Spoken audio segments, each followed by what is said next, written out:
So you may say, okay, are we going to learn any strategies today? With the 3-day workshops, the 2-day workshops, we have gotten so used to quick fixes. I always like to say the band-aid philosophy, that okay, yeah, thoda sa band-aid laga do, abhi chal jayega thodi der ke liye, it'll work for a little while, it'll take care for a little while, this problem. No, there is no band-aid. We just go deep into. I think in the orientation, we said we want a transformation from inside. Okay, so this is a foundation module.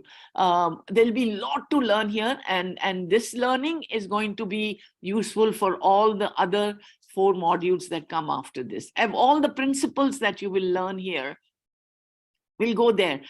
And foundation modules sometimes can be not very, attractive in a way. As I give always the example, if you walk into a nice house or a palace, for example, you see, oh, wow, look at this, look at the chandelier, look at that. Nobody looks at the foundation.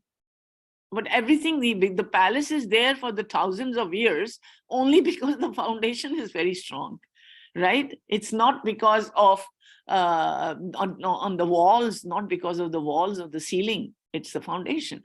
So pay attention to. So we'll be talking about, we have 3 weeks, we'll be talking about the learning process, the student and yourself. All 3 will be working on. And today itself, you will do some. And so all the time we have a lot of self-assessment. This thing is built. I said, how do I get a reflective mindset? Reflective mindset is very closely associated to reflection. If something goes wrong, unless I think about why did it go wrong, what went wrong, how I can fix it, how can I fix it? I can't fix it. So reflection is the first step to improvement. And reflection comes from self-assessment. You first look at it, oh, where am I? So we'll be doing that today, okay? So again, I'm teaching, are they learning? So what is learning? As I said, most of the teachers, we think I'm teaching. Learning is the essential part of teaching.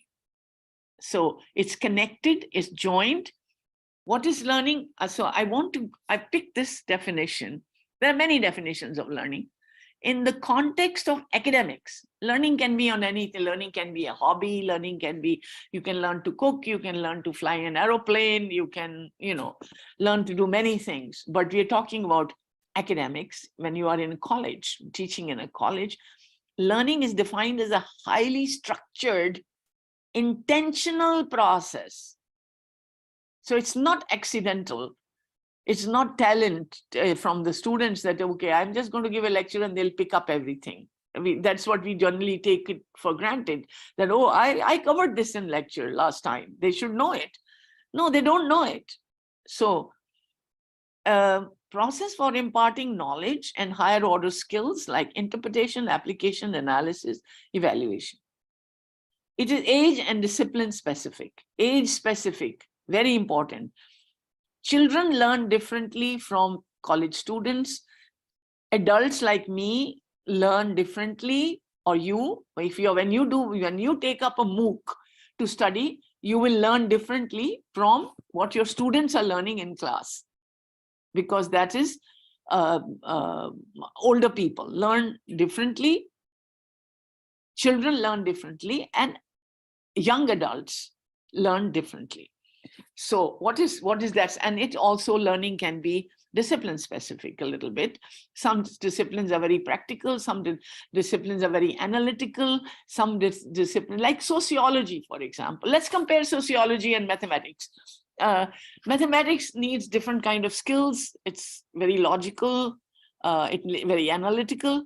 Sociology is more, you need to be very empathetic, you need to feel how people are feeling, what could be their problems. Okay, so learning is age and discipline specific. So Sridhar, could you please post this poll for me? How much time have you spent on studying the phenomenon of learning? So again, we need to be, nobody's judging you. All these things are non-judgmental. Just be honest to yourself. First thing we need to know is we need to be honest with ourselves. There can be no growth without facing the fact that I need to do this, okay? So how much time have you spent on studying the phenomena of learning? Have never thought about the issue, have wondered but never made any effort, have tried to read a few articles, have studied it in depth. So please go ahead, start responding. We need 100% response on this.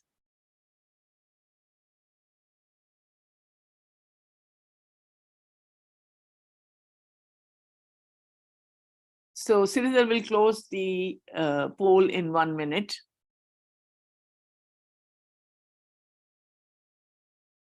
Sridhar, can we have the results? I can't see. Yeah.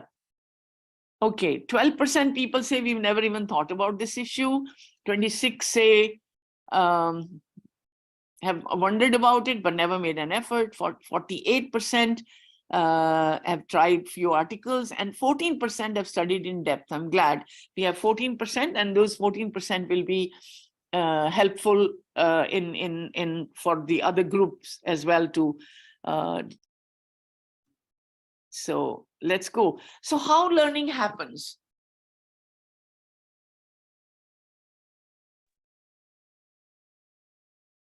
Every time it's becoming or unmutes me. Okay, what research tells us? So we are going to look at, I've selected, there's a huge body of research on learning different age groups, learning of different types, learning of STEM. So what we are directly concerned with the STEM disciplines. STEM disciplines is the science, technology, engineering, science, technology, engineering, and mathematics. The STEM discipline, and also management, law. Now we have a mixed group of people. How learning can happen in your particular discipline. We'll talk about all that, okay? And now we are going to, so therefore I picked 3 main theories from this gems of theories that are directly relevant to us, okay? So basically the problem of how people learn is being discussed since 400 BC. Plato was the first one who said, we don't know how people learn, how human beings learn. And then you know that he set up the first academy of higher education in Greece, long time ago, okay? So I'm talking about 3 relevant theories. I want you to really internalize these theories, because they're going to come in again and again and again. Every application is based. You may be wondering, why should we worry about theory? Theory is very important because your practice is based on theory, right? There is no practice that is born from the sky. As engineers, you know that theory is so once you are very strong in theory, you can adapt, you can modify, you can innovation. How can anybody innovate without a deep knowledge of theory? You cannot innovate, okay? So let's look at each one of them very quickly. Jean Piaget is a Swiss education psychologist, and he did a lot of work on children's developmental cognitive process. Cognitive relates to brain, to think, to knowledge, okay? So it's learning is a developmental cognitive process. It's hard to transfer knowledge. Please note this. Learner must construct knowledge in his own cognitive map. Let me take a minute on this. Each one of us has our own specific cognitive map. What is cognitive map? Cognitive map is all the information, all the knowledge, not information, all the knowledge that is stored in us. It can be cultural, it can be literary, it can be religious, it can be academic, everything. My cognitive map holds a lot of things that have happened to me from day 1 of my birth to now. Clearly, My cognitive map is different from yours, from yours, from yours. Each one of us has a unique cognitive map. What Jean Piaget said, that when new knowledge is given, like you're lecturing, you're giving new knowledge in class, the student, there are two things that are happening. First, the student is assimilating the knowledge and trying to put it in his cognitive map. The second part, which is even more important, is adapting that new knowledge into the cognitive map. Okay. And so his thesis was that you can't transfer knowledge like that. Knowledge only happens when learning happens. And learning means the person is internalizing the knowledge and putting it in his cognitive map, which means he's restructuring that knowledge within himself. Okay. I hope it's not very complicated. We'll talk a lot about this, because all the time you'll be talking. So what is the recommendation for us? Provide opportunity to students to construct knowledge. How do we give them the opportunity to construct knowledge? By working together, by talking about it, and not just going 60 minutes non-stop, one after the other. So we'll see other things that fit into this nice puzzle. Okay, so my question here is, again, this is interesting. This is a thinking question, time to reflect. What is the difference between information and knowledge? I'm going to give you 45 seconds to think about it. And then please, we will not be calling your name right now because we don't know yet. Please raise your hand. Okay. Go ahead. I want to add one content. Scattered information is available in a World Wide Web. And if you are applying our knowledge, we'll be getting the exact content, whatever content you will be expecting. That's it from my side. Yeah, I'm not very clear about that, but basically information is the first step. So information is not to be, so when we say lecture, I'm talking, that is not to be underestimated. That's your first step for knowledge. Unless you give the input, they will not know, but you have to make sure that the input is assimilated and then adjusted. And so they need time, they need to construct their own knowledge based on what you have given, okay? The other theory, very important, by Vygotsky, is a Russian education psychologist, long time ago. He had two very important theories. Zone of proximal development. Zone of proximal development is distance between what learner can do himself, what she or he can achieve working with a more knowledgeable person. So that is why you need a coach. When you're a good athlete, you can run, you can go only up to this part. Why everybody needs a coach? And that is where the proximal development happens. Your coach is guiding you to do that. So we are all coaches, actually. And the second very important theory, both things are very important, is that socio-cultural cognition theory means that your cognition becomes internalized when in social environment. That means learning happens in a socio-cultural context and involves social interaction. So what is our recommendation? Provide opportunity to students to work together in a relaxed environment. So not just say, okay, two of you work together, this will be worth 15 marks. That's not a relaxed environment, because everybody wants to get the full marks, right? So these two are very important. So that is why when we make heterogeneous groups, we make groups which are some people from higher learning, some people who are high performers, some people are low performers, we put them together, right? So that is what is happening in proximal development, the zone of proximity. Also, there is another theorist, I just want to, it's connected with that, I don't want to get into the theory. He says that the faculty, while lecturing, should not target the base information. It should be base plus one, because you're pushing them too little, because that's how the cognition will happen. Okay, so first thing was, let students, give them time to assimilate and construct knowledge within themselves. Vygotsky says, let them work together and learn from each other. Okay. And I think many people who have said that the 14% have learned, I'm sure this is one theory everybody has learned. And also people from the management departments have definitely heard about this. Abraham Maslow's hierarchy of needs. Maslow says that, I think I have an, and he says that the needs go on. So learning cannot happen if somebody is hungry. So physiological needs have to be first. If I'm worried about where am I going to sleep tonight, I'm surely not going to learn anything, right? So this has to be first satisfied. Then safety. Am I safe? If somebody's threatening me that you come out of the class and I'll beat you up, what am I going to learn? I'm not going to learn anything. Belonging. I need to feel that this is my class. They like me. I like the teacher. I like the class. I like the course. Everybody, I'm happy here. So part of belonging. So here is the higher level of learning happening. Esteem. I can do it. This is something within my thing. And self-actualization is achievement. Oh, wow, this is the main satisfaction, the joy that I have achieved. So, okay. So, but going back to Maslow, simply, very simple, he says, human beings, especially adults, learn by need. Okay, I think I need to go very quickly now.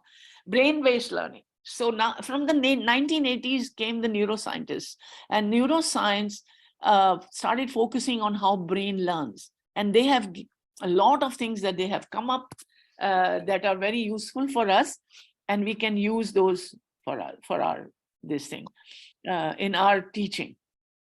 So the neuroscientists tell us brain has inherent capacity to learn. That means if your brain is fine, you will learn anyway. Whatever you will learn, right, wrong, but you will learn. It's like speech. We have a very major theory which says that the children will learn to speak. Whether you teach them or not teach them, they will learn to speak because that's an inherent human capability. Learning happens when brain creates new neural networks. These are the neural networks, and the more new neural networks you create, the more learning happens. There's a lot of research on memory, long-term, short-term memory. Repetition enhances long-term memory. And that is why the exercises and the tutorials, emotions strengthen memory. And brain has an ability to learn, okay? So again, it says emotions impact learning, brain process. This is very important. It says each brain is unique. Brain processes information in small chunks. So when in your class, you are in minute 30 of your lecture, and you find people looking around here and there, looking at their watch, doing something else, it's not their fault. It's just that the brain gets switched off. We need to know that. Brain processes in small chunks. You can talk about little thing, few things, and then you work, let them process it. Social interaction promotes learning. And our brains are programmed to focus on new and unusual inputs. Learning is enhanced by challenges and is inhibited by threats. What is the difference between challenge and threat? Challenge is when you are asking them to do something little higher than their capability. Threat is when you say, if you don't do that, you will fail. That's a threat. So I can't work very well under threat, under pressure, under stress. But okay, so it's time to reflect again. Go ahead. Ma'am, I personally feel that one thing which you said, that instead of giving a 60 minutes non-stop lecture on a topic, so it will be better if after 10 minutes or 15 minutes, we pause for 2 minutes and let the students discuss. Let the students discuss the idea. Okay, good. Bowman came up with the theory that and a 2D model of effective. This is your assignment this week, so I want you to pay attention to it. So he said there's a 2D, two-dimensional model, 2D model, And how did he create the model? He created the model by studying a lot of outstanding faculty, professors, awardees, and all that. So he said the dimension 1 is intellectual excitement. A teacher is excellent if he or she can provoke or provide intellectual excitement about what they're learning, what they're about to learn, or what they're learning. So again, it fits into all the theory. It fits into Maslow's theory as well. But excitement, it also a lot of brain-based knowledge that you see is also here. Brain and new neural networks are developed when new input is given. So somehow we need to start with the intellectual excitement. And second dimension is interpersonal rapport with your students. So many students, in many workshops, when we do an exercise and say, think of your ideal teacher that you remember even now. What do you remember? Many people say he was very kind, he was always very caring, So that is also, and we have learned in brain-based learning, emotions strengthen learning. So that is something we generally ignore, but we need to. So these two dimensions. And Lohman went on to explain what he means by that. What he means is that we all should aspire to be exemplary teachers. And so exemplary teaching has two dimensions: intellectual excitement. What is intellectual excitement? How do you get people to get excited? Clarity of presentation, very important. Whatever you're saying is very clear. What very often I have noticed it, that the faculty are very clear about what they want to say, but they don't communicate it in the right way to the students because they're talking at their level, which the students are not able to get. So technical expertise or subject expertise, organization, extremely important. Clarity of communication, very important. Engaging presentation, that this also overlaps with the interpersonal enthusiasm, passion for subject, and the way you present it. All this helps. Interpersonal, stimulating emotional impact, interest in students as individuals, interest in students' learning, receptive to students' preferences about assignments and policies. And some of it is here also. Engaging presentations, enthusiasm, passion, okay? All this will be in there. Now your assignment is going to be here. This is the matrix he created for self-evaluating yourself where you are. So what we have to study is that where I am on these two dimensions. If my intellectual excitement is high and personal rapport is high, I am a complete exemplar. I'm the best of the best, number 9. Okay. If I am high in intellectual excitement, moderate in interpersonal relation, I am a good lecturer. Okay. If I am moderate in, you can see that, study that, then I am exemplary facilitator. So a couple of things I need to explain here. Socratic, number 5. If I am low in intellectual excitement, but very high in interpersonal rapport, Socratic. The word Socratic means, it comes from Socrates, the Greek philosopher. In the olden days, like same thing in the Indian tradition, there was always the Socratic is question answer. So the education happened one-on-one, right? The guru had a disciple and the disciple spent hours with the guru. And the main thing, even the Vedanta, our Vedanta are structured like that in a Socratic manner. You ask a question and they give. The best example of Socratic method is Gita, the Bhagavad Gita. What happened in Bhagavad Gita? Krishna is asking, Arjuna is asking a question and Krishna is replying throughout. Okay, that whole lesson is in Socratic method, right? That means you have a great rapport with the thing, but you are not able to excite the student, perhaps. you know, in a way, right? All these are, so you'll be able to understand. Now, how do I understand this? In your reading, I posted an article on this. The article, don't go by the name of the article. The article was written for some other reason.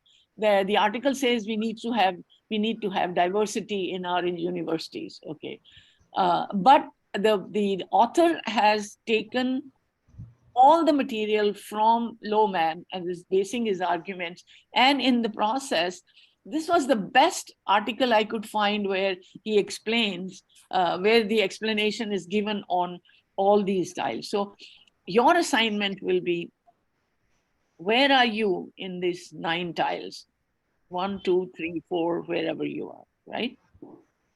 Okay, we'll talk more about it. My first, make doing an integral part of your teaching, because we can, for converting information into knowledge, they have to do something. They have to manipulate the information. They need to manipulate the new information to convert it into knowledge, right? Make students work together in class, create the need for learning, deliver content in small chunks, take frequent feedback, experiment with innovative methodology, because new things excite them. So if you're doing a flipped class, for example, but if you explain it well and get them excited about it, they love it and they learn from it. Have organized office hours to strengthen the interpersonal dimension. Recognize and celebrate students' achievement, however small, because the students want to be recognized. Keep a positive, pleasant disposition and make students your partners. These are some of my recommendations, the 10 tips that will be there, but we'll talk a lot about it. How to make it happen is another story. This is something that today we are learning. This is what we need to do. Genuine love and concern for the students, okay? Of course, I mean, everybody will say, what a attribute. I love my students. No, we don't. We don't love it. Many of the university, in many university ambience, research shows students are very low priority for them. Their main priority is their courses. They want to finish their courses. They have some other positions. They want to do that. Students are kind of left behind. Think about it. The third one is, how well organized are you? Are you able to manage all the pieces of your time? How do you do your own research? How do you do your updating of your knowledge? How do you manage make your excellent presentations? We've seen that one of the key things about common point in intellectual excitement and a repo is having clear, beautifully explained presentations. How accessible are you? How many people come and talk to you after office hour, in your office hours or after class? How is your communication? Is it in both written, verbal, and non-verbal? All three. How enthusiastic are you for using new technology? Okay. Why is this important? We are in the 21st century and we are surrounded by technology. We have to have this attribute of your affinity for using new technology. You can't survive. And particularly you're in engineering college. Passion for excellence. How really I want to be an outstanding. The fact that you are all signed up for this program already shows that you have enough passion, and because you're willing to work for it, right? Passion for excellence is countering mediocrity. So we say, हाँ चलता है, हो जाएगा, I'll manage, I'll do this. All that is not excellence, okay? We need to set a bar for ourselves. If you set a bar for yourself, your students will set a bar for themselves, and you set a bar for them. That is why we do not, I mean, people have said, okay, discussion, I can put anything in discussion. No, there is something that you're required to do. So you please set that bar for your students as well. So this is going to be your discussion 2. So in discussion 2, you're going to get a evaluation form like this. You have to evaluate yourself from 1 to 4. Okay, very object. Again, nobody's judging you. That is your evaluation. We don't care if you say you're the world's worst organizer. It doesn't matter. If you say I'm the best organizer, it doesn't matter. Both are fine, as long as you know for yourself. In this, we are not asking for any justification. What am I asking? Identify 2 weakest of areas out of these 7, and say how do you want to improve on them? What is your plan for improving on them? Okay, this is very simple. This is your discussion too. Okay, and then we can talk about it. Question: one is lowest or highest? It says 4. Okay, sorry. It will be in your form. 4 is the best. 4 is the best. Okay, yeah, sorry, I can't put everything in the slide, but I wanted to put this today because of after seeing your discussion posts. Sorry, 4 is the best. It will be in your form. Okay, now we are coming back to our students now, and I want you to first let's do some interact. I've done enough blah blah. So mention one attitude or behavior of your behavior of your students that bothers you or disappoints you most. So I think we are going to start again. Sorry. Don't worry. You have 30 seconds. It's a very simple question. You shouldn't even, we already have started. Please raise your hand, and then Krishna will ask you. Yeah, raise your hand and wait. Raise your hand and wait. Okay, till we ask you to talk. And please, one attitude. Don't start explaining. Just give. Just one behavior. That's it. Just be brief. Just brief. Okay. And yes. I'm gonna pick on you. Okay. So I start. Yes, Krishna, please. Okay, go ahead, Gauri. Yes, sir. The students' behavior, which is disappointing, is with respect the respect they give to faculties nowadays. Sorry, say it again. See, yes. I cannot understand that you don't level of respect they give to faculties. Oh, okay. Level of respect. Okay. Vandana, 1 or 2 words is enough. Yeah. Sir, nowadays students require spoon feeding. They require everything ready. Okay, spoon feeding. So, this is what most of the things that from the different classes I put together. They are not interested in studies. They do not attend classes. They do not want to work hard. They want everything easy. They do not have adequate background.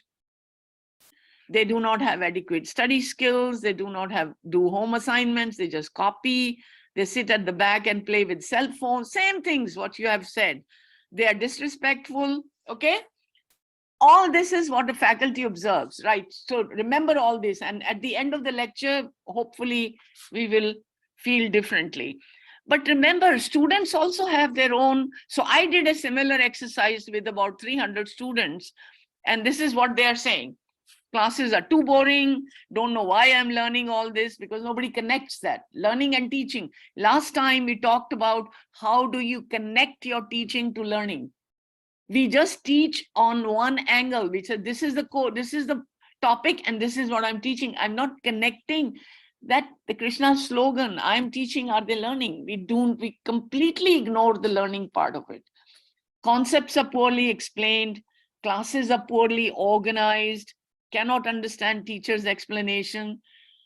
Teachers are not really bothered whether we understand or not. They just want to finish the course. These are bad. Yeah, this is actually from students. It's not made up.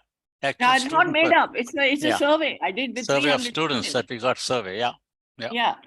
Okay. So let's think about it. So it's not just our right to complain about the students. Students also have a different perception. And so all the things that we talked about here, so there is a clear disconnect. Okay. There's a clear disconnect of how we see the course as teachers and how the students are teaching. So there is somewhere this disconnect of expectations, of delivery, and that is how we want to. Once, if it's the same, if we do the way the students are learning and what they want to learn, and I mean we are not doing what they want to learn, but what they need to learn actually, then everything is fine, right? So the question now here is, do we really know our students? How well we know our students? Who are the students? What are their needs? And what is the best way to help them? Okay, so we wait till somebody says, I have a question, and then we answer the question. Hamara kaam ho gaya. My job is done. Okay, you ask me a question, I did. No, we need to work, we need to go deeper than that. Okay, so who are our students? So your students is Generation Z. Okay, so students born after 1990 are known as the millennials. So we used to have, when we started this program, we had millennial students mostly. Okay, subject of intensive risk, they're also known as Generation Next, Generation Y, digital learners. Your students are born after 2000 and they're known as Generation Z. What is the difference between millennials and Generation Z? Millennials are born in 1990 for India. For America, we say 1980, because the millennials are students who are born after the advent of internet. So they are born with the internet, right? 1980s was very prevalent in US and advanced countries. In India, I would say 1990. I was already using 1990, 1989, 99. I was actually teaching online at 1990 as a part of a research project with the University of Maryland, where I teach now. So millennial, but what is the difference? Children born after 2000 are children who are born after the advent of social media. Big difference, big difference. So they're all digital natives, as we call them. Your students are digital natives. When we say, oh, they are addicted to the cell phones, oh, they cannot survive without their cell phones, that is how they are born. That is how we use the expression in America. That is how they are wired. Okay, so we have to keep that in mind. Okay, now let me. So we have to say, I want to clarify here. We are teachers. We can say, that's very interesting. Why should I am an expert in this domain. I've been hired to teach this. That is what I will teach. They have to pick up the way they want to do it, right? No, that is what is the disconnect. That is where the disconnect is. We need to design our instruction so that the Generation Z can absorb it, assimilate it, like it. Okay. So, okay, I want to, again, we'll do the same thing. Now, please, people who have already participated, let other people participate. One personality trait of your students that you have noticed. There were some 29 people who had raised their hand. Raise your hand, and if you have already participated, let others get a chance. Just one, and just one word, yeah. One word in the personality, okay. Huh, 1 or 2 words, whatever. Now let's wait for five. Okay. Venkatesan? Followers. Sir, overconfident. Okay, all right, Okay, done. you already Move had on. that. Okay, thank you. Thank you. That's good. Thank you. So I have some things for you that close affinity for technology. Nobody said that. They are technology savvy. And that's a very positive point. They know much more about technology than we do.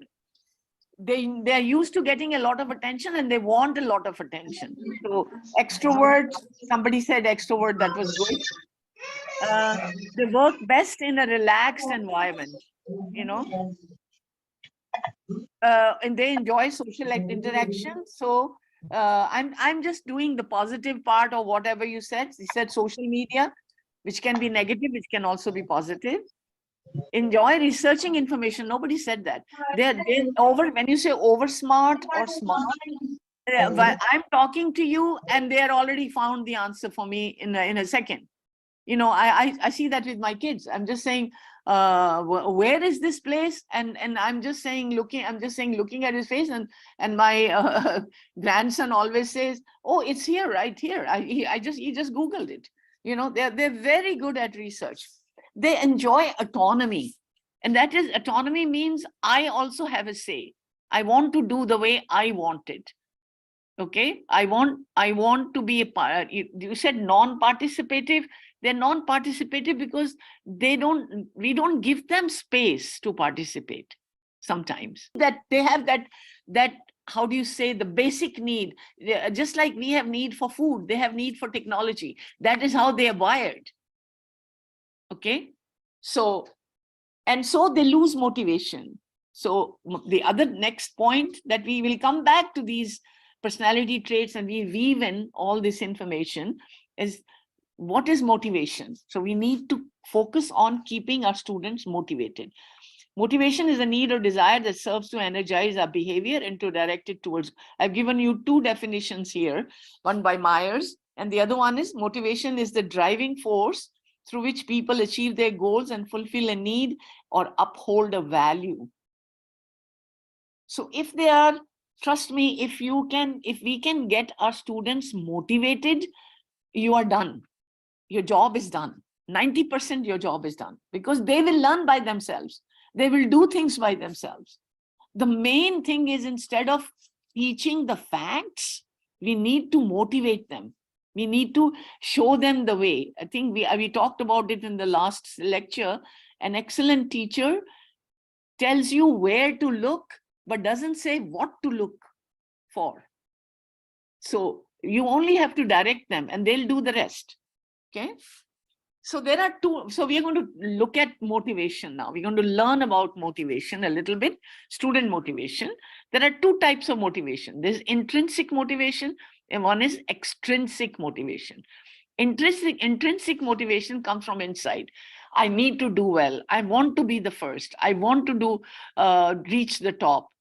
All these people like Krishna and all the faculty members that you see here, these are the people who've had tremendous intrinsic motivation.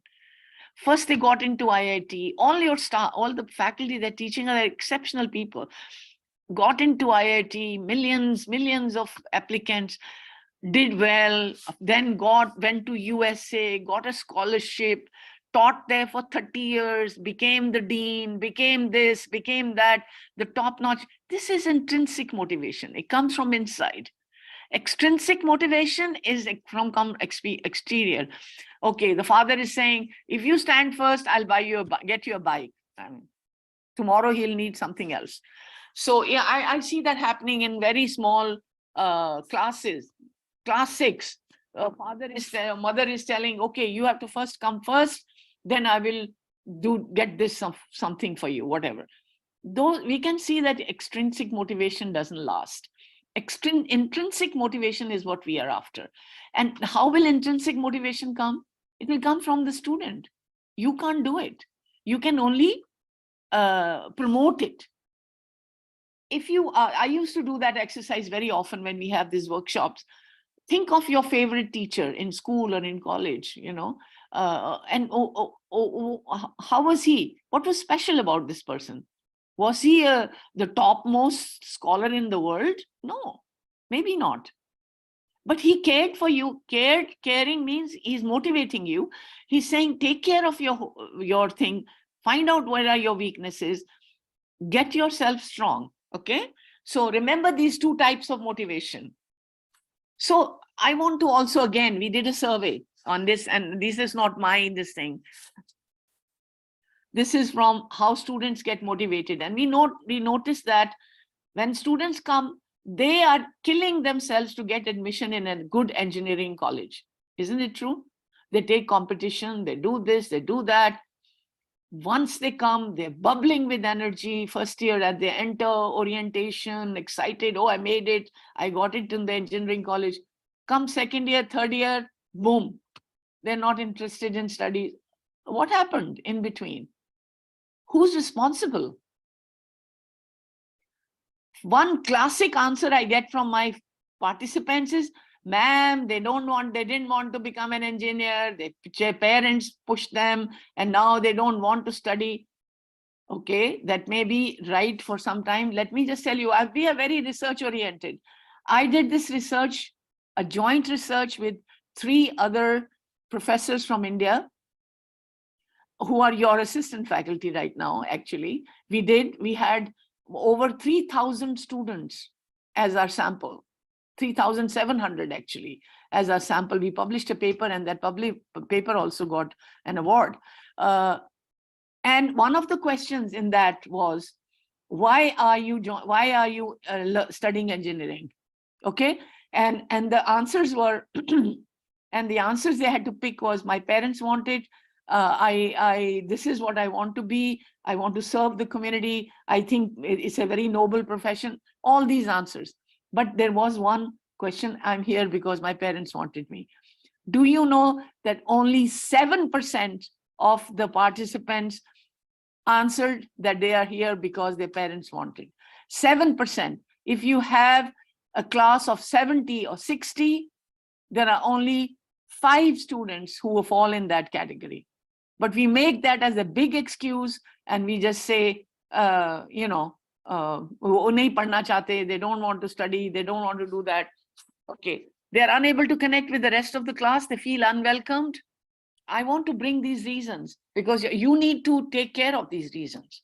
Unable to connect with the faculty, unable to connect, manage the content, lack of success in classroom tests and exams. If they fail an exam, they're going to be totally demotivated. So you need to pick up those people. Financial constraints. Many people are under a lot of pressure because their parents have mortgaged their land.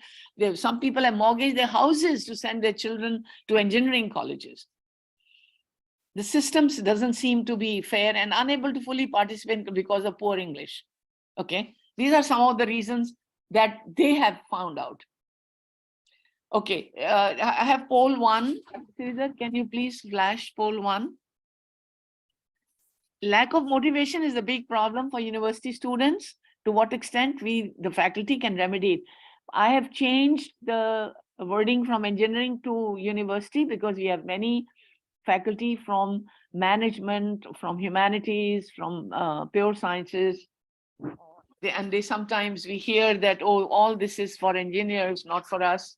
But 51% people said 31 to 60, 31%, even 61 to 90%. And but nobody said 0. That is the main thing. Some people said 17%, 10 to 30%.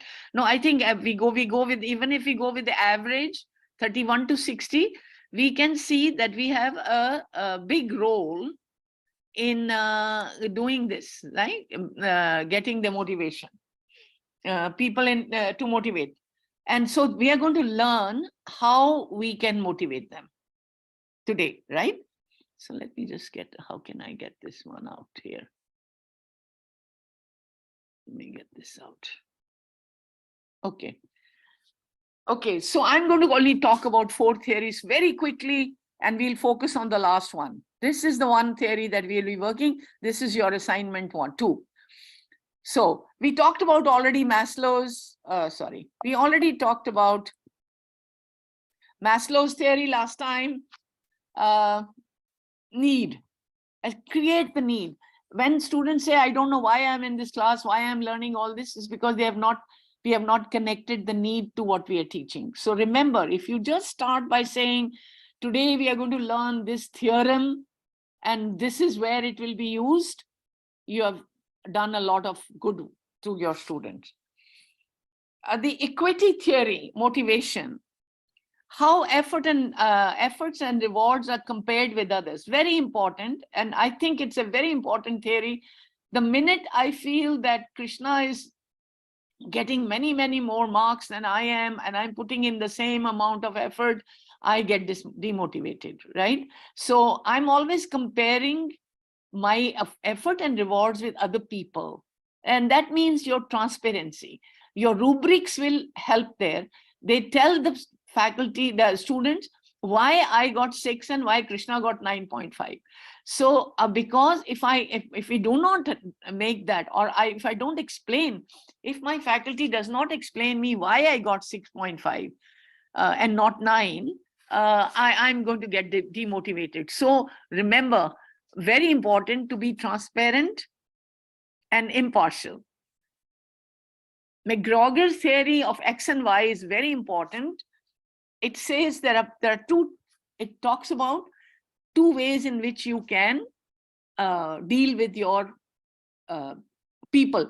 By the way, these Adams and theory of X and Y, they are both actually researched for workplace, but they are applicable to university students.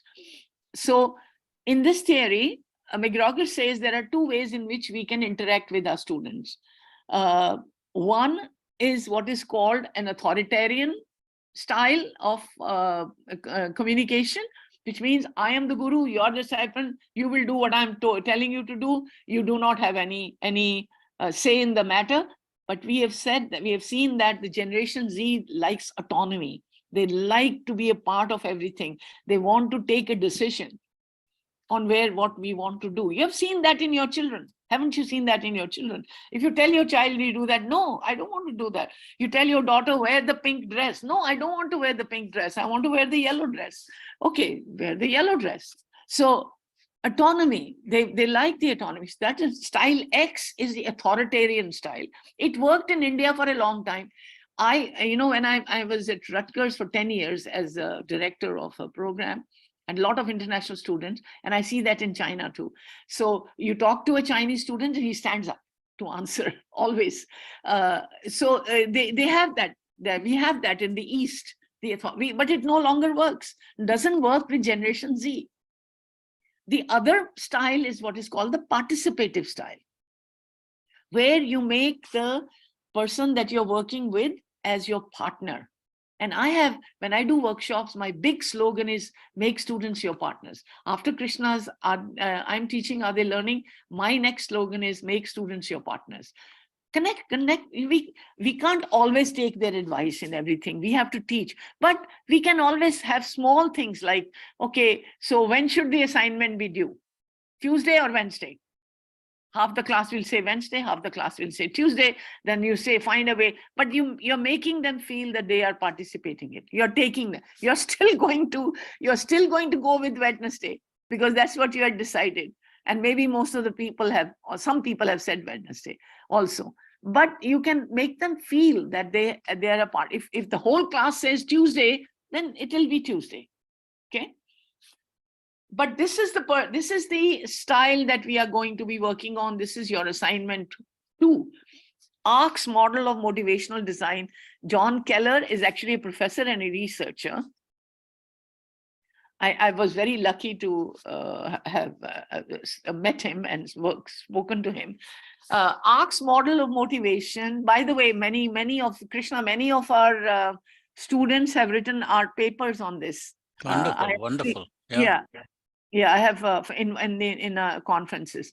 Okay, ARC's model is Keller says is most relevant for higher education, and he says when you design your lecture, when you design your presentation, these are the 4 things that you have to keep in mind. Attention. How you have to start with getting the attention of the students. Again, how can I get attention? By the way, one of your colleagues, one of our ex IICPN, wrote an article on how to get attention, and he had 11 methods. We talked about 11 different methods of how you can get attention when you start a new lecture to the topic. Okay, and I will talk about that in another module, or maybe in an office hour. Relevance, again, establish the relevance of what they're learning. Now, remember, one of the comments on the students were there, I don't know why I'm learning all this. So confidence, very difficult. What is confidence? What do we mean by confidence? Confidence here means that you can do it. So let me explain this. For example, I stand on the board and I look at, I chose this image, especially for us. I'm standing on the board and I'm writing all these equations, and I'm sitting there and I'm saying, oh my God, I'm never going to learn this. This is too tough. This is horrible. Who's going to learn all this? That is, I've lost my confidence. On the other hand, if I explain in a way that you can understand, you can do it, I can do it, I gain confidence. Arey, ye to ho jayega. This is easy. I understand, right? So that is confidence. You know, when Obama became the president of USA, And he was the first Black president, we know that. In his presidential address, his slogan was, "We can do it. We can do it. Yes, we can do it." Okay, we can do it. So you have to, before starting anything new, first thing is why we need to do it, the need, create the need. Second thing, present it in such a way that people get, and I have the feeling that, this I can manage, ye ho jayega. So that kind of thing, right? That builds the confidence. In teaching methodology, you may have heard about it. There is a technique called scaffolding. Scaffolding. You know what is the scaffolding? Scaffolding is that little ladders that people, when a building is being constructed, you have seen outside the building, there is a structure where the workers go up, and it's temporary structure, as scaffolding. So as a teacher, we need to go step by step, small. Again, brain processes information in small chunks. All this will be fixed in. All that we are learning in the theories will be meshed into your teaching methodology. Satisfaction. The fourth satisfaction is, when I leave the class, I should feel I should have the wow factor. And I've said, my God, I didn't know that. That's wonderful. I learned something. So I learned something new today, So even if you say people are demotivated, they don't want to learn, that's not true. Everybody wants to learn. We are not presenting the way. It's like people saying, coming to your house and one of your kids is not eating, and we say he never eats anything, because we are not giving him what he wants to eat. Okay, so we can't always do that, but we can accommodate, right? So these are the 4 factors, and that is what ARCS model is. And this model is very good, and I recommend you to design your lectures. And that is your, just a minute, let me get back to, I just want to go to the assignment because I don't want to miss. See, we have so many things to do here. Assignment 2 is design a lecture using the ARCS model. By the way, I have given you a template there and a sample, not a sample of a lecture, but a template which tells you how you can do. The topic I have chosen is how to write a resume, because I want it to be very, very generic. It's not engineering, it's not management, it's not humanities, it's not specific, it's very generic, and you have a template, okay? So that is going to be your assignment 2. Let's get back. See, we have so many things to do today. Okay, so different profiles of your students and their needs. So we have now in a class of 60, we have such a mixed bag, right? We have students. So this is my research. I have taken the metaphor of a marathon or a race, athletics, and there are 4 categories of students in your class, and I would like, we can maybe have a minute or so to see what you think about it. There are clear winners in your class. You don't need to do anything. They know, they're intrinsically motivated. They want to reach there. They want to, do well. They will pay attention, and I can see the winners in this class, right? In 176 class, I can see the winners. There are active runners. That is your average class. About, I would say 60-65% of your class are active runners. So they are all trying their best. They're working hard. They're doing, and it's our duty to be there and help them do their best, right? They're all working. There are about 10 to 15% of the survivors. They are just trying to make to the finish line. Somehow I can get there. They have genuine issues. They don't have the right background. They don't have the writing study skills. They may be poor in English, whatever. They cannot understand the lectures, whatever the reason. Again, they will be, and then there's a very small percentage. I put them outside. There are outsiders. They have nothing to do with the class. I don't know why they are in that class. They are totally demotivated. And even if you make a lot of effort, I'm not sure if you will succeed. They have some issues of their own. Okay, a very small percentage. let's say 5, I would say 5%, no more than 5 to 7%. Many of them are in the survivor category. 5 to 7% means what? If you have 60 class of 60, you have one student or two students like that. So we have to become you are engineers, I'm not even an engineer, we have to become very pragmatic. We have to just come down to numbers and not make an excuse by saying, "Arey, they don't want to study." Who doesn't want to study? Which are the students who don't want to study? Identify them. And then channel your energy according to where you need to put. Okay.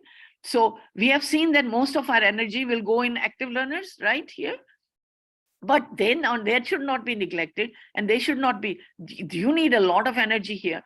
We need some energy here. I'm going to club them with these. They can take advantage. If not, sorry, that's their problem. And that's only one student in your class or two students in your class, right? So I'm not going to spend a whole lot of energy on these two students, because I'll call them, I'll talk to them, I'll tell them, your parents are spending so much money, you're spending so much time of your life here. If you're not interested, you should leave and go do something else. But I'm not going to spend a lot of my time on these. I'm going to spend my time on these people here. Okay, I have a quick question, and I would want you, I don't have a slide for it, but I want to ask, please unmute and tell me, do you agree with this distribution in your class? Do you see these profiles? Yes. Yes, madam. Yes, ma'am. Yes, I do agree. Yes, ma'am. Yes, ma'am. Okay. Yes, ma'am. Yes, ma'am. We have seen. Yes, ma'am. Thank you. Because this is my research and that's what I have done, but I know. Okay, so we don't have time for many questions, but but the point I'm trying to make is that I won't know when I go the first day, I can't know, but within a week, especially after first assignment, I know the profile. Now I know this 1 week I have at this moment, which is not the right profile. It will change, because sometimes you can also not understand what is to be done. So that's not the thing. But I'm just saying that, so my suggestion today is, if you are in the outsider category, if you have been nominated by your college and you did not want to be a part of this program, you can easily quit and join later on when you feel up to it. So don't struggle, don't waste your time on this. If you are in the outsider category, that okay, I don't know why my principal gave my name to Professor Vidula to be a part of this. I really don't want to be. I'm fine, whatever I want to be. So then you can take a decision on that. Come on, just click quickly. Yeah, hurry up. Hurry up, please, because we can then we are short of time. 80% is done, so I'm going to end the poll. Okay, end the poll. So Share results. About 47, more than 25%. Okay, so these 25% then are your survivor group. So we need to survivor and active learner group. Active learner will manage somehow, but survivor group is very large. So we need to. So the reason why we are doing this, because we want to first identify the issue and then we want to solve the issue. Okay, so let's go to the next slide. Yeah, good. They're running. They're coming fast. Coming in fast. Yeah, good. Thank you. All right. Good. Thank Come in. Okay. Almost 80% done. I'm going to end the poll and share the results. It's almost even. Yeah. So basically, we can't really go into all this thing. The thing is, net, what we are learning is that in every class, there are people who need emotional support, who need emotional support. So we are going to be working on how to provide the academic support and how to provide the emotional support. Okay. Right. I have one more poll, and I think, okay, sorry. 26 people raise hands. Okay. Do we have any okay, yeah, please put it in the chat. Thank you. I'll take the chat. Collaborate. Extra study, case studies, peer coaching classes. Very good. So I will look at the chat. Please take a second, few seconds to put it in the chat. Okay. Okay, I have some strategies which may not be which may be a part of your suggestions. Create an open, accessible environment. So I should be able to come and say, I have not understood that. You know, I should feel 100% comfortable coming and saying, oh, I haven't understood. Present the content in multimodal way. Multimodal way means sometimes in writing, sometimes in presentation. And so if there are core concepts, they should be presented in different ways because the people learn differently, right? Help students to set small and achievable goals and to build scaffolding, as I said. Praise their efforts, celebrate their success, because they need to emotions. Brain-based learning tells you emotions help to learn, because the minute I don't like a subject or I don't like the teacher, I'm not going to do well. Enable students to monitor their own progress. Take regular student feedback. That will tell you how much people have understood. We are doing all these polls. I'm giving you this. We are using this poll to show you the technique. Develop learning buddies and communities. I saw peer instruction. We have to mute yourself, please. Okay. And providing emotional support. Know your students' names. Sorry. Very important. Know your students, make an effort to know their specific situation, expectation, constraints. Be accessible, have an office hour, be transparent, always explain why they did not do well, build confidence, compliment them, you can do it, it's much better, you're making good progress. Build self-efficacy. Self-efficacy refers to your ability to manage your own learning, ability to manage your own progress. That is what is the objective of this IICP program. That is why we have so many self-evaluation, self-reflective exercises. Okay. So basically we want to tell them you can do it, you know. Okay. Okay, how do I remember the names? The main thing is, okay, student introduction card. I don't know if you've used this technique. Please pay attention. On the first day of class, take some index cards. You know, index cards, you can get them in the market, 5x7 or 4x6. If you can't get them, you can make your own index cards. Take the little thicker paper and cut it into this format. Ask students to put a photo there. So on first day of class, if you have already a network established by the college, send a message saying, I'm looking forward to meeting everyone. Please bring a passport size photograph and come to class. Okay, when you come to class, bring a passport size photograph and ask them to fill out this form. Name, birthday, mobile number, contact email, hobbies, and ask them to ask a question like, the best way I learn is reading and taking notes, watching videos, discussing with friends, working in a group. Somebody's is making noise. Somebody's audio is making noise. Please, can you unmute yourselves, everyone? Everyone, can you mute yourselves? Okay, this is a sorry. The office of this student introduction card is amazing. I've been using it for the last 12, 15 years, and I've had large classes too. And I have very good reports on this. People have used and they are very, very happy with this. In fact, I have a good suggestion from one of the participants saying that, ma'am, I use blue cards for the boys and pink cards for the girls. So I already know from the pile who spoke. This is if a girl speaks, I look at that card quickly and know the name. And this will help you to know the names within a week. I can guarantee you that. So in the first few days, carry the cards to class. And when somebody answers, take a second or so to look at the person's name and call the person by name. That is a magic.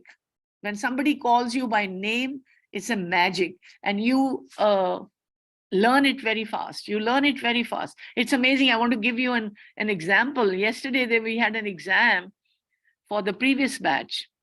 And what happens is, for some people who fail or who are not able to complete, they can take the exam with the next batch. Okay, so the previous spring batch exam finished yesterday, and there was an exam, and there's one student participating, and he said something, and I looked at his name, and I said, "Excuse me, are you from the previous batch?"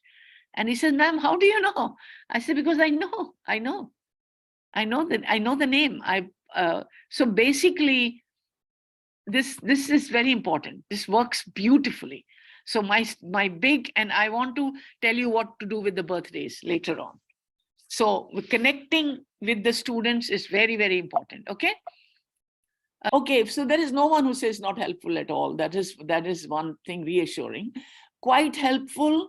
Yeah, the people with quite help. Okay, the main thing was the reflective. So how do you say, there is always a hidden motive, right? The assignments are designed because we want you to learn something. So what is the hidden motive here is to begin the reflective mindset, right? So now I know which direction I need to plan. And in your teaching philosophy statement, you'll be making a plan for yourself. So you know exactly where you need to focus, okay? So otherwise you say, no, I need to, maybe I'm not as good as Krishna, but how can I become as good as him? But I don't know which direction, right? So now you have two good instruments which help you in doing that. Thank you. So that's good. That's good. So please continue this whole process of self-evaluation. Okay. Thank you. So let's go to the next. Okay, so I want to talk about 3 universal pedagogical challenges that everybody faces. First one is managing the attention span of your students. And second one is managing the student differences. We already talked about that. We've built a base. So we have 4 different types of students in the class, right? The percentages can vary. The percentages can increase, decrease also. Okay, we'll talk about that. And student motivation. They have to be. These are the 3 things every single university faculty at the university level is faced with, right? Okay, well, let's deal with attention span. So we know that human beings have very limited attention span, but we just don't do anything. We just come to class, we have the same pattern. Today we are going to talk about blah, blah, blah, blah, blah, blah, and then we just go on and on and on and on. And then we say they are not paying attention, they are fidgeting. We already established that it's not their fault. This is how the brain is worked. Brain stops functioning after some time. It needs a little bit of to reconstruct knowledge. If you're going on review, this is also, so my homework for you today, not a homework, official homework, but for you, when you have 5-10 minutes, you can review how your teaching maps with the different theories we have learned about. Am I giving students time to think about what I've taught? Part of what I've taught? Am I giving them opportunity to work together? Am I giving them explaining why they need to learn this? All these things, you can start reflecting. So attention span in adults is no more than 15 minutes. This is the upper limit. Your generation Z, with every generation, one of the side effects of the digital environment is that attention span is going shorter and shorter. Okay, we call it the remote control culture, right? I don't like something, boom, I change the channel. Now the question is, how can I manage a class of 50 to 60 minutes, right? Okay, here's a little graphic for you. Level of learning and teaching time. So my teaching time is 55 minutes. So I start. And the research tells us that the first 10-12 minutes, you're okay, the attention span is there, but it begins to plateau after that. Okay. Now, very often we start with these are my tips that I'm giving from that I've gathered from my own observations and all. Many times we spend this time in taking attendance and doing all kinds. So how's everybody? What is going on? No, this is really the prime time for your class, right? When it begins to plateau, or when you're giving them some assignment to do work together, that is the time you can take attendance or do whatever. Okay. So what happens if you do not do anything? The attention span keeps dropping. No. But if I change the activity at this time, or even at this time, I can hope to get the attention. Okay. So all this fits in. Remember what brain-based learning tells you? It tells you that the brain processes information in small chunks. Piaget tells you that you need to give students time, whatever you have taught, give them time to reconstruct that knowledge in their minds. And then change of activity. Now, change of activity, you can say, oh, how will I keep doing change of activity? Change of activities is just don't get frightened. It can be anything but blah, blah, blah. Okay, so stop talking. Stop talking. You can ask them to write something. You can ask a question. You can ask them to say, okay, what do you think? Then make people think, make people participate, just like we try to do here in online environment as well. It's not very easy. It's actually a lot easier when you are face to face. But change of activity means you should stop talking. In the context of talking, something that I learned very late in life was that your speaking time in class, you have 60 minutes, your speaking time should not be 60%. Okay. And how did I learn this? I learned this in a very interesting way. When I was in Rutgers, I was invited by New Jersey state to examine the teachers, take a Viva exam, be a part of the Viva exam for the state teacher exam. And so they gave me a huge questionnaire that I had to study and come and be prepared. And because I told them I'm doing it the first time, send it to me now, because I would like to be prepared. And one of the questions in that was teaching time by the teacher. Can you imagine? And these are school teachers. They're not even college teachers. So, and it said more than 60% in the evaluation. The category. So Krishna, this was a great discovery for me. Oh yeah, that's a very excellent example. Yeah. Yes. Yeah, and then I had to actually evaluate how much time they've taken and what are the activities and all that. So. Right. Make sure that your teaching time is no more than 60 minutes. That's a good point. Very good thumb rule.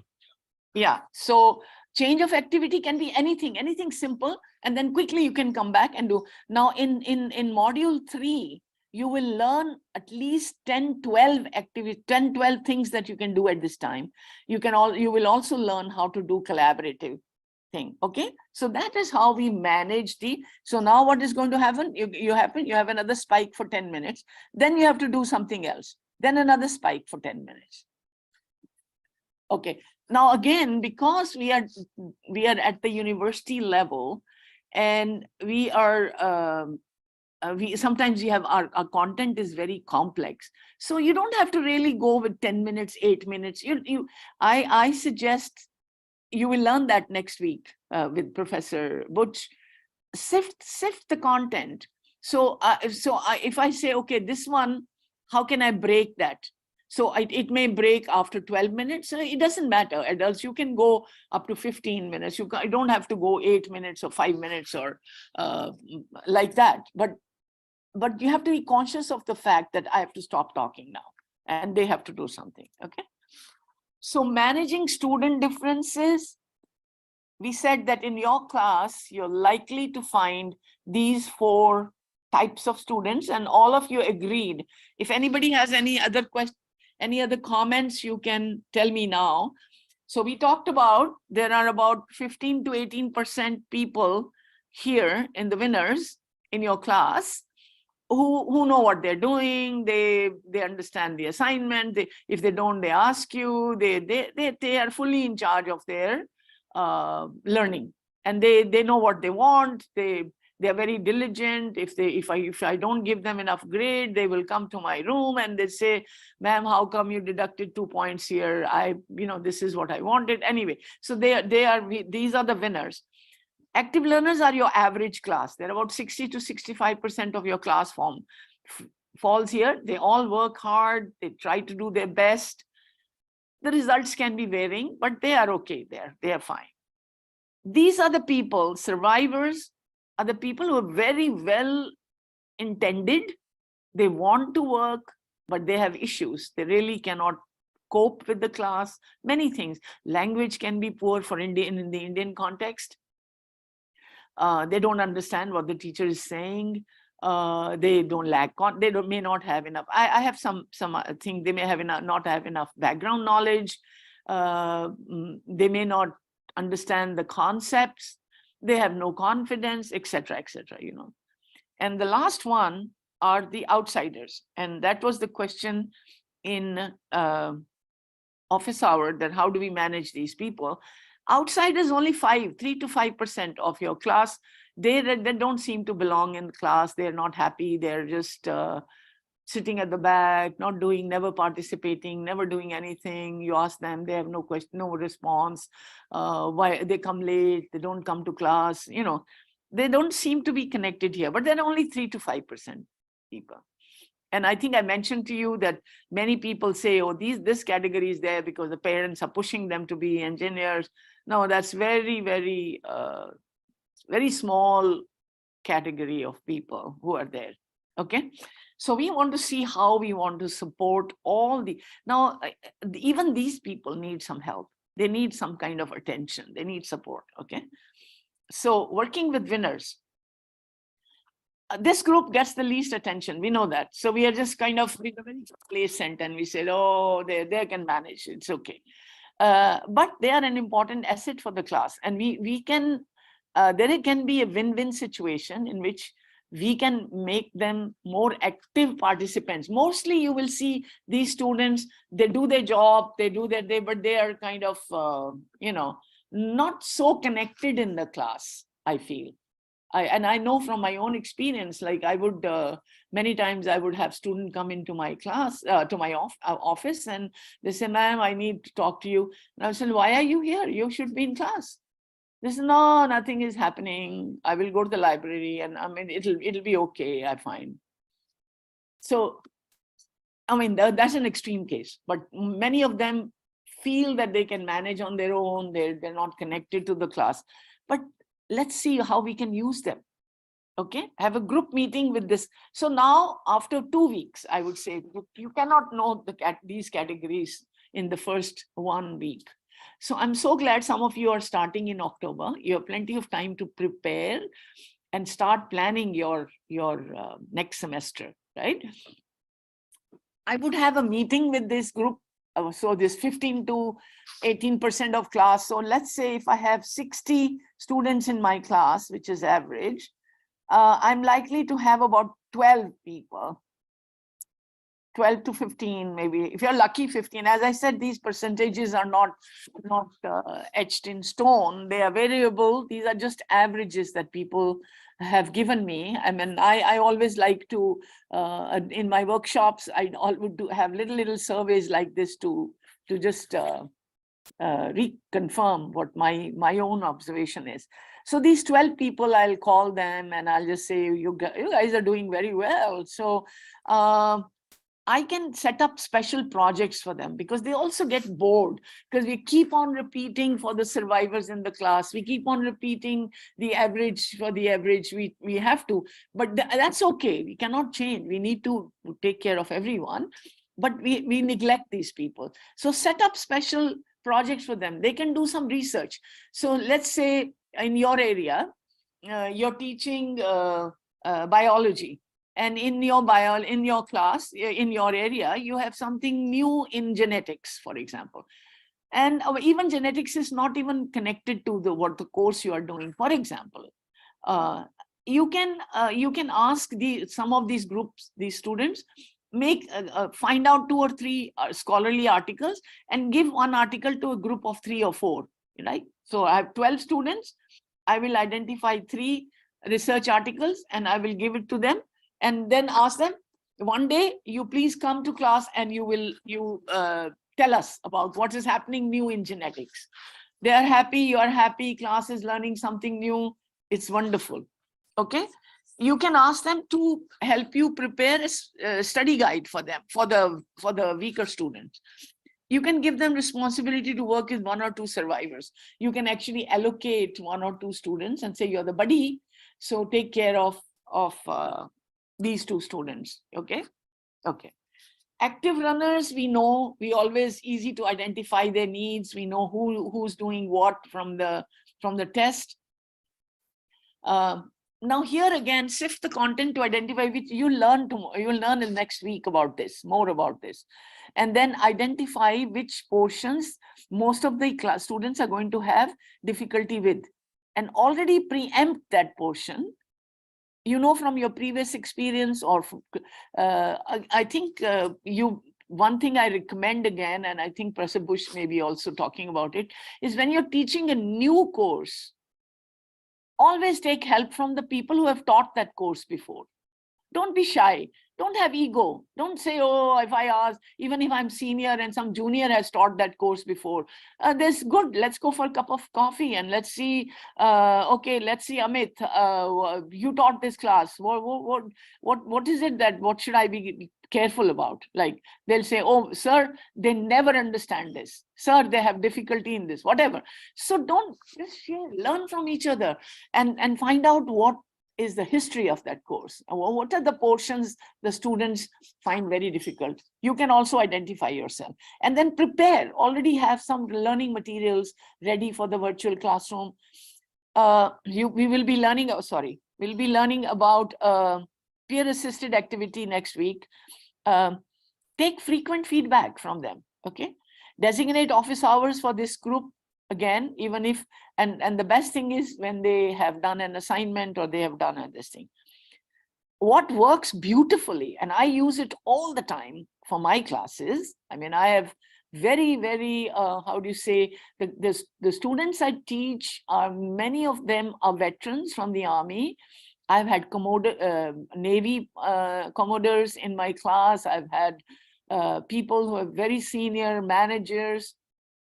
But they're now doing, because they're, you know, in the Army here, people join at 17 after high school, 18, and after 30 years of service, they are 48 years old. So they are now coming back into civilian life and they need some more education. So MBA class, they are there. Most of them like, because they have experience. But what I'm trying to say is I like to put them in study groups. So if you from here, you find there are 4 students who have difficulty with the certain background concept, put them together and have a study group with them. You know, you can have, or they can have on their own. If you have given them material, give them some exercises, okay? Survivors need the most help, and they can, your bigger success will be if I have 15% of my class, 10 to 15% of my class as survivors, and they graduate into active runners, and they begin, you will, best kind of satisfaction you can have by helping these students. And I know we all want to help them. I know that we all want to help, but we don't know how to help them. So first of all, identify these students, make separate lists for students. One very simple tip I give is, if you have a roster, if you have a physical roster, color code these students in your roster. Nobody knows why some names are green and why some names are yellow and why some names are red, why some names are purple. It doesn't matter. You color code them, and then you can ask them easy questions. Now, in the survivor class, for example, I'm asking a very simple, remember we talked about, the other thing I may not have time to talk about is we talked about brain processes information in small chunks. So divide the content into smaller steps. And that is a proper teaching methodology called scaffolding, which means you go step by step. You can pull up the people from step 1 to step 2 using the proximal development, theory of proximal development. Okay. We need to build confidence in these students. And I think I told you sometimes when people are not engaged, I call them and I say, why? They say, ma'am, my English is very poor. When I speak, people laugh.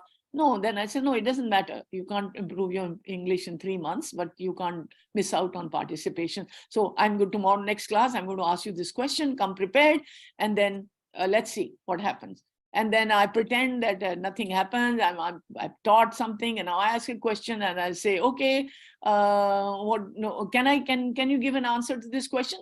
She has already got the answer because she's prepared, and she gives the answer. That's how you build your confidence. Again, also study group for these people. Now, these are the people who are a little bit difficult. I would definitely, there are many similarity survivors, but their attitude is different. So they don't want to do anything. And I would say, don't neglect them. I would call them to my office hours, talk to them, but I'm not going to spend my whole life, class life on these people. I have to tell them very strictly, listen, your parents are spending so much money, you are adults, I'm here to help you. Tell me how I can help you. If you don't want to help yourself, then nobody can help. If I give you khana, I give you a nice dinner and put it on the table, you don't want to eat it, there's no way I can do anything. So that's what. So let them feel that they are responsible for their own learning and their own whatever loss that's happening. Madam, can I ask a question? Yes. Here? Yes. Yeah. For the outsiders, I have called their parents and spoke to them. Is it a good idea to call the parents? And So I'm really, I have a very different view on that, because I don't, yeah, I know that in India, parents are very closely involved in the academic, but remember, they're adults, right? You can tell him that I'm here, treat me like your parent and tell me what is the problem. I'll solve the problem. Otherwise, I'm sorry, I will have to talk to your parents. So maybe that will make a lot of effect. But tell me, I don't know, I can't see your name because I have full screen. this is Ganesh. Ganesh, Yeah. the parents can't do anything also. You're making, I mean, what can the parents do? Krishna, you have any suggestions for this? Exactly, madam. Hello? Yeah, go ahead. Yeah. Exactly, madam. Parents also cannot do anything. We have to wait for the time for the change in them. That's all. No, Even I think even after repeated counseling also, these outsiders, we have some bad experience with these outsiders. They will never no, but change. I think you should just tell them that, okay, I'm not going to, because you never answered, I'm not going to waste the class time. You have to understand there are 60 people, you are 4 or 5 people, and for the sake of 4 or 5 people, I cannot sacrifice the learning of so many people. So you have to talk to them as adults. That's what I think. Krishna, what do you think? Exactly. They have to take the responsibility for their thing. Yes, ma'am. They have to realize self-realization. Yes, you cannot help. No, you just cannot help people, adults. Adults have to learn by themselves. They have to learn by this need. The reason I'm saying call them in the office hour, keep a record of your effort you have made, because tomorrow they can also be very nasty and they can complain. And they can say, yes, oh, madam, my teacher doesn't want to pay attention to me. I'm mistreated, I'm ill-treated in class. Then you have a paper trail. That madam, you call them, you talk to them, you can even record the session. Madam, this is the main thing, a lot of parents, they come back and they say, you could have told us earlier, we could have taken action. Yeah, then you do that. You tell the student that this is my first warning to you. If I don't see an improvement in your behavior, I'm going to tell you, because I don't want them to come back and say that you didn't tell us. So maybe sometimes the students feel that, oh, I don't want my father to know that. So he'll pick up, but don't sacrifice. Vandana, we have quickly, if you have a question, comment, because then we have other things to do. Yeah, go ahead. Ma'am, I just want to add for this point for the outsiders. Can I? Yeah, go ahead. Ma'am, in our institute, we have a proctorial system where one faculty is assigned 20 students, and that person has to take care of all these 20 students. So generally, that person, like if that person observe that students are not sitting for the class, or they are You not inform them. interested. Yeah, that Yeah, is, thank you. Yeah, Vandana, that's a very good point. You can inform the mentor. I think most colleges have this mentoring program. Most colleges have now. They have this mentoring. You can inform the mentor. You can. So from your Nitin, we'll not be able to take right now. Later on, we have time towards the end. We'll do that. Okay, don't mind. So yeah, so basically we have to tell them, and then all the avenues that. And I said, if you have a serious issue, if you have a counseling section, a proper counseling with a psychologist. Many colleges have, IITs have, I know, I don't know about many other colleges. The reason I'm saying about these outsiders, I have also experienced that myself, not in my class or my institution, but when we go for training, I have people, they say, ma'am, we have these quota students, and they just kind of put the blame on us, saying that there is discrimination in the class, the teacher never asked me any question, that kind of thing. So you have to manage, protect yourself. Okay.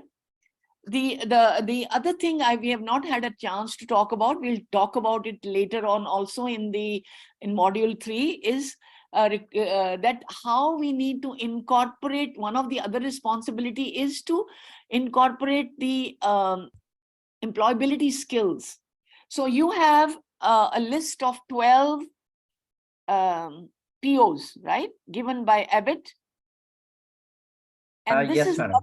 Yes. this is another set of 10 skills required for mastering the 4th industrial revolution. This was from the Economic Forum at Davos 2016, and they said these are the qualities that people will need: critical thinking, cognitive flexibility, creativity, coordinating with others, negotiation, people management, emotional intelligence. So take a picture of this, but it will be also in your recording. Decision making, complex problem solving. These are not, many of them are not in your POs, but I find them very, very useful. Also, I think I shared that last time or sometimes, a lot of people are now concerned about this emergence of AI or intrusion of AI in the teaching learning process. And one of the very nice articles, scholarly articles, says students who have these capabilities, critical thinking, decision making, emotional intelligence, are the people who can survive the AI. So please make sure that in the office hour, maybe we can talk a little bit more about this. If you're interested, we can talk about how we can develop include these activities, sort of create activities that promote all these things. Okay. But keep in mind that our responsibility does not end with finishing the course or the students getting a certification. Sometimes when I used to visit, now after COVID, I have not done much of that. You go to every department, there's a big plaque there saying students placement, Microsoft 10, Google 5, and so the department has something like 300 students. And up there are only 15, 60 names. So what happens to the 250? Your responsibility is the 250 students as well, right? So we have big responsibility. Krishna, you want to add something here? Fine, keep going. That's fine. Okay. You're doing good. This chart that you have there is very, very important. Those skills. Yeah. And so now we come to the last bit, and that is the teaching philosophy statement, also known as TPS later. So teaching philosophy statement, what is it? A teaching is a statement of your personal ideology about education and should aim to achieve so depends on which area you are. If you're in engineering education, some of you are in management, some of you are in law faculty, some of you are in pure sciences. So what should be a physicist? A person with a degree, graduate in physics should be like? What should be an engineer be like? What should be a person in a degree in management? should be able to do? What should be? What is your ideology? We don't. We just go by what the curriculum is given. We really don't have any of our own ideas on that. So here again, thinking. That is the essence of this program. A teaching philosophy says a blueprint of your professional plan. Your teaching philosophy is personal, but must align with the mission of the institution. And it needs to be constantly reviewed and updated. So I suggest you have a soft copy, but you also have a hard copy with you. Make a little file with your teaching philosophy statement and keep looking and saying, oh, you'll see, learn. Why do we need it? You need it many times when you apply for Fulbright scholarship. They will ask you for your teaching philosophy statement. When you apply for a scholarship to USA, they will ask you for a teaching philosophy statement. It helps to monitor your own progress. It provides clarity yourself to others about your goals and methodology. It helps you to develop and fine-tune your teaching style. Now you're already on the way. You know where you need to focus. So my teaching philosophy statement will have two components. It has plan for personal growth, identify the area of improvement. You already done that. Research. What is my plan for research, which is very important? Develop learning resources for my students, because none of the books can be as good as what you can do for your students. Plans for professional growth. How can I make teaching more effective by understanding the student needs? How can I support them in academic, motivational, and employability? All this will be a part of your teaching philosophy statement. How to compose it? This I have given you. I have given you a template. I think it will be available to you. We are not doing that. That's not your assignment this time. What are your personal plan? What are my strengths? What do I need to improve? What are my plans for this year? Publish at least one paper, attend one conference, etc. What are my plans for 3 years? And when you review it, you will see you're always back. I'm very bad. I always have this, and I am always lagging behind. So